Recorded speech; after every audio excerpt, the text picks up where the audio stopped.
chaជំរាបសួរពុកម៉ែបងប្អូនថ្ងៃនេះខ្ញុំមានសុខរាធ្វើញ៉ាំមកពុកម៉ែបងប្អូនចាអធិស្ឋានផងពុកម៉ែបងប្អូនដោយសារខ្ញុំរៀបផ្ដាសាយអញ្ចឹងចូលស្លេកទៅរៀងកងួរទីពុកម៉ែបងប្អូនខ្ញុំអត់បានថតលម្អិតជូនពុកម៉ែបងប្អូនទេប៉ុន្តែខ្ញុំអាចរៀបរាប់ថាយើងធ្វើមិនដើម្បីចេញជាសម្ភារៈហ្នឹងណាពុកម៉ែបងប្អូនជាដំបូងយើងលីងខ្ទឹមជាមួយនឹងពងទាកូនយើងចង់ដាក់បាត់ខក្បាលតែពុកម៉ែបងប្អូនតាមចំណូលចិត្តហើយយើងដាក់ស្ករប៊ីចេង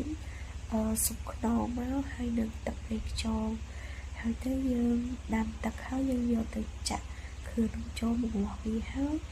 យើងមកវាយត្រីឡាតនឹងដាក់ទៅលើម្រះ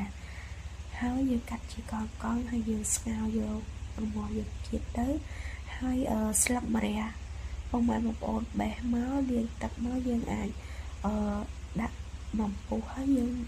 យកទៅញ៉ាំជាមួយទឹកត្រីជាបាច់ក្រូចឆ្មាហើយថែមម្ទេសហឹរតិចពុកម៉ែបងប្អូនចាអរគុណពុកម៉ែបងប្អូនជំរាបលាបាយបាយ